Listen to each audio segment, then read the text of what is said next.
Samples cell होते हैं, जहां तक की शिकायत आई हुई है। मुझे बोला गया, एमएस के पास में गया हूँ, उन्होंने बोला कि आप इधर, पहले तो मेरी बात ही नहीं सुन रहे थे वो। अच्छा, ठीक है, मैंने उन्हें बोला कि मेरी बच्ची का सैंपल ऐसे ऐसे मसला हो गया है, मिल नहीं रहा। कल 10 बजे मॉर्निंग से उन्होंने लिया हुआ है सैंपल, लेकिन अभी तक ना रिपोर्ट मिल रही है ना सैंपल मिल रहा है। मुझे कहते हैं अच्छा वेट करो बाहर। मैं फिर वहाँ पे गुस्से का थोड़ा सा मैं बोला, मैं कहा मेरी बच्ची को कुछ हो जाएगा, मैं बाहर वेट करता रहूँ। लेकिन बस यहीं पे आके डॉक्टर्स ने कहना है कि जनाब सब हमारी गलतियां एक तरफ, ये जो तुमने उंगली इधर की है ना और जो तुम बोले हो ये एक तरफ है। यानी अब आप उस रेड जोन में दाखिल हो गए। बच्ची का इलाज गया एक साइड पे, अब आप रेड जोन में। अच्छा जी, you are in hot waters. मैं एक बाप हूँ, मैं जो है वो बड़े तमीज़ के दायरे में रह के बात करता हूँ, लेकिन मेरे अंदर मेरी बेटी का दर्द बोल रहा था कि मैं उनसे पूछ रहा था कि सर ये मसला हुआ है मेरे साथ, मुझे बताएं, जल्दी से बताएं कि किधर गया।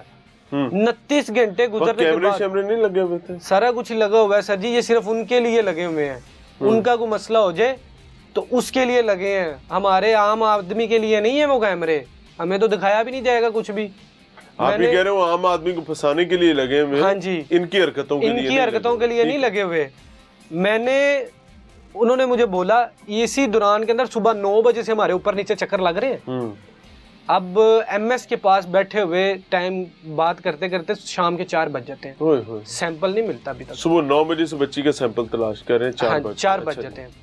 अब मुझे एमएस साहब कहते हैं कि आप ऐसा करें, ऊपर चल जाएं, वार्ड इंचार्ज लेडी हैं उनके साथ जाके मिले। मैंने उन्हें कॉल कर दी है। अच्छा जी, वो ट्रेस करेंगी आपका। अच्छा, ये कोई प्रोटोकॉल पेशेंट आएगा ना तो उसके साथ बंदा जाएगा, इन्होंने कॉल कर दी। अच्छा जी, मुझे कहते हैं कि मैंने उन्हें बोल दिया आप जाएं, वो आपको ट्रेस करेगी आपका सैंपल गया किधर है, आपको वो बताएगी।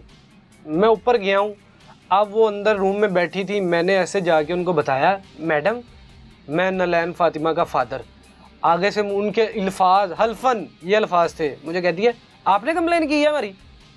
अच्छा जी, आपने, ये कौन कहता है? ये जो वार्ड इंचार्ज थी लेडी। अच्छा जी, कहती है आपने कंप्लेन की है हमारी। हमारा तो कोई कंसर्न ही नहीं है एमएस के साथ। आपने हमारी शिकायत क्यों लगाई है? आपको ये पता है 32,000 रुपए की आपकी बच्ची को मेडिसिन लग रही है डेली। तो वो घर से लाके लगा रहे हैं? मैंने ये लफ्ज बोले उसको, ये तो गवर्नमेंट ऑफ पंजाब दे रही है जो कि आपके टैक्स से पैसे आते हैं। मैंने कहा आप ही अगर तो आप घर से लाके लगा रही है ना तो मैं पैसे दे देता हूँ, लेकिन मेहरबानी है आपकी मेरी बच्ची को ठीक कर दे, मैं आपको पैसे दे देता हूँ। ठीक है, उन्होंने क्या किया, ऐसे मेरे हाथ से फाइल पकड़ी और मुझे कहता है मेरे पीछे आ जाओ। वो मुझे डॉक्टर मेमूना के पास फिर वापस, वहीं पे जहाँ से चले थे। हाँ जी। अब डॉक्टर मेमूना के पास जब जाते हैं तो डॉक्टर साहब कहती हैं आपने मेरी कंप्लेन कर दी है। मैंने कहा मैडम सैंपल नहीं मिल रहा, मैंने तो इस चीज़ की कंप्लेन की है कि मेरा सैंपल नहीं मिल रहा। आपकी तो भी एक्चुअली सैंपल की ही कंप्लेंट की है। मैंने तो सैंपल की कंप्लेन की है, आपने लिया है और मेरा सैंपल मिल नहीं रहा मेरी बच्ची का, मैंने तो ये बताया। कहती है आपने मेरी कंप्लेन की क्यों है, सैंपल तो मेरे पास पड़ा हुआ है, मैंने तो जमा ही नहीं करवाया। ये 29 घंटे के बाद ये मैडम के अल्फाज थे। अभी अस्पताल में इलाज की क्या सूरत है? अभी हॉस्पिटल में इलाज इसका चल रहा है, ऑक्सीजन लगी हुई है, खुराक की नाली लगाई हुई है उन्होंने। टांगे जो हैं इसकी वो इतनी हड्डियां बन गई हैं। ठीक है, टांगे। आप ये समझते हैं कि बोन मैरो के चक्कर में जो मिसहैंडल इन्होंने बोन मैरो लिया है और उसकी वजह से इन्होंने कुछ हमें कोई मेडिसिन नहीं दी कि ये बच्ची को दर्द के लिए या इसकी जो भी मतलब कि इसकी सेहत के लिए कि ये मेडिसिन देते रहे जिसकी वजह से इसको कोई इन्फेक्शन नहीं होगा। अच्छा, मुझे एक बात बताएं, मैंने आपकी पूरी बात सुनी है। एहसन मियाँ, क्या वजह है कि आपको ऐसा लगता है कि डॉक्टर्स आपके साथ पर्सनल हुए हैं और आपकी बच्ची को नुकसान पहुंचा रहे हैं? मसला ये है कि एक बंदे को नज़र आ रहा है कि सैंपल है, वो बाहर मार्केट में 15-20 लाख रुपए का सेल हो जाता तो उसको क्या चुप करके सैकड़ों, ऐसे ही है। अगर सैकड़ों बच्चों के वहाँ निकाल रहे हैं बोन मैरो, आप जाके देखे ना वहाँ पे, सिर्फ आप चुप करके बैठ जाए, एक से दूसरे बच्चे का वो कहेंगे सैंपल लेना। मेरे जैसा बाप जो है ना वो कह देता ले लो यार। हर कोई नहीं, यही कहना चाहिए, ज़ाहिर है ले लो इन पे करना चाहिए ना। लेकिन इत्मीनान जिस पे किया अगर वो ही उसको काट ले तो क्या फायदा। मेरी बच्ची अब जो है ना वो कहते हैं जी डिसेबल है, दिमाग चल नहीं रहा, ठीक है, अब उसको खुराक की नाली लगा दी है। अभी एक डॉक्टर वहां पे मौजूद है, अभी रिसेंटली कल की बात है, मुझे कहते जी आपको छुट्टी दे रहे। मैंने कहा डॉक्टर साहब ये ठीक हो गई है? नहीं, हमारी जो है ना वो मंगल को जो है ना वो इमरजेंसी होती है, आप काफ़ी पुराने हो गए हैं, आपको छुट्टी दे रहे हैं। अच्छा जी। मैं कहा क्यों दे रहे हैं छुट्टी? नहीं आप ऐसे करें, ये नाली लगी है, इसको 15 दिन जो है ना इसको नाली लगी रहने दें, इसको खुराक नाली से देनी है आपने, घर ले जाए। मैंने बोला ठीक है डॉक्टर साहब छुट्टी दे दे मुझे, कोई मसला नहीं, लेकिन एक चीज़ मुझे वेरीफाई कर दे, अल्लाह ना करे इसकी ये उतर जाती है। बच्चे तो खींच लेते हैं, ठीक है खींच लेते हैं, अभी कल भी इन्फेक्शन भी हो जाती है। ठीक है, मैंने कहा अगर ये उतर जाए मुझे आप लिख दे, मैं आपके पास वापस ले आऊँगा या करीबी किसी डॉक्टर को बोल दूंगा, वो आपका लिखा होगा नुस्खा लिखा होगा, उसको पता होगा ये परमिशन मिली है, डॉक्टर ने दी है इसको, तो वो लगा देगा। नहीं कहता जी ये तो मैं नहीं लिख के दे सकता। मैं कहा फिर मुझे बताएं कि हम डॉक्टर हैं, मैं घर पे बैठ के लगाऊंगा फिर इसको, अल्लाह ना करे कुछ हो जाए, मैं आपके पास भागता भागता ये ख़त्म हो जाए तो क्या चक्कर रहेगा। अभी आप कह रहे हैं सिर्फ इसको ले जाओ, घर ले जाओ। और आपने शेखपुरा से वापस आना? मैं शेखपुरा से वापस आना, और मैंने इन्हें बताया कि मेरे करीब जो हॉस्पिटल है वो मेरे घर से 12 से 15 किलोमीटर दूर है। तो मुझे कहता है ये अपनी फ़ाइल पकड़ो, मैं नहीं तुम्हें देख सकता, ठीक है, ये फ़ाइल पकड़ो, अगर जाना छुट्टी तो हम छुट्टी लिख देते हैं, ठीक है, आप 7 दिन बाद आना, फिर आकर चेक करा लेना। मैं कहा जी मेरी बच्ची फोत हो जाएगी तो मैं फिर आपको चेक करवाना।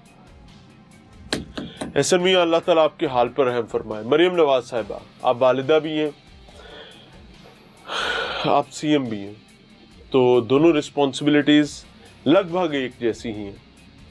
आपका अपना दिल के करीब, आपके लोगों का मामला मुझे नहीं पता, आपके अपने दिल के करीब बात है कि आप शायद, जो मैंने सुन रखा है, आप अपने आप को पंजाब के बासियों की माँ कहलवाना पसंद करती हैं, यानी माँ जैसी मोहब्बत रखने का दावा करती हैं। मेरी हाथ जोड़कर दस्तबस्ता दरखास्त, खुदारा निज़ाम सेहत पर एक नज़र दौड़ाएं। इन डॉक्टर्स को ख़ास तौर पे ये जो फिरौन बन के बैठे हुए होते हैं, उनको इस चीज़ के हवाले से शायद अब थोड़ी से सख्त दांतों की ज़रूरत है। मैं आपको ईमानदारी से बताऊं, कभी एक शटलकॉक पहने, जुबान बिल्कुल कम बोलें, धीमी आवाज़ में बोलें, शटलकॉक बुर्का पहने, सेफ्टी सिक्योरिटी आप अपने लोगों को कहेंगे फौरी तौर पर उसका बंदोबस्त कर देंगे। ऐसे किसी एक बीमार बच्चे को गोद में उठाएं और अपनी हैयत को, अपनी अपीयरेंस को यकसर बदलें। रात के वक्त कभी चिल्ड्रन हॉस्पिटल लाहौर जाएं, रात जाएं 12-1 बजे के लिए, और फिर सिर्फ ये देखें कि आपके साथ होता क्या है, आपके बच्चे के साथ होता क्या है जो आपकी गोद में, आपका ही बच्चा है ना, जाहिर है, आप सीएम हैं। अगर आपने 5, 7, 10 दफा ये कर दिया तो मैं लिख कर दे सकता हूं कि उनको सोते हुए भी इलाज करना याद रहेगा। किसी के साथ बदतमीजी से नहीं बोलेंगे। अपनी किसी वजीर को भेजें, अपने किसी वजीर को भेजें, अपने किसी जिम्मेदार को भेजें, और ये जो सो कॉल्ड सीएम्स हेल्पलाइन है ना, इसका भी ऑडिट करवाएं, बिकॉज यहां पर भी बहुत बेतहाशा रेड फ्लैग्स हैं। इस मोहम्मद एहसन की गुफ्तगू सिर्फ इस वजह से सुनिए, हो सकता है उन कानों के लिए जिन कानों के पर्दों पर अल्फाज गिरते हैं और उनके लिए बेमानी है, शायद ये उनके लिए रिकॉर्ड ही नहीं किया गया। ये रिकॉर्ड किया गया उन कानों के लिए जो समात रखते हैं, जो समात के बाद चीज़ों को डाइजेस्ट करना जानते हैं और उस पर अमल दरामद करना जानते हैं। इजाज़त चाहेंगे। अस्सलाम वालेकुम।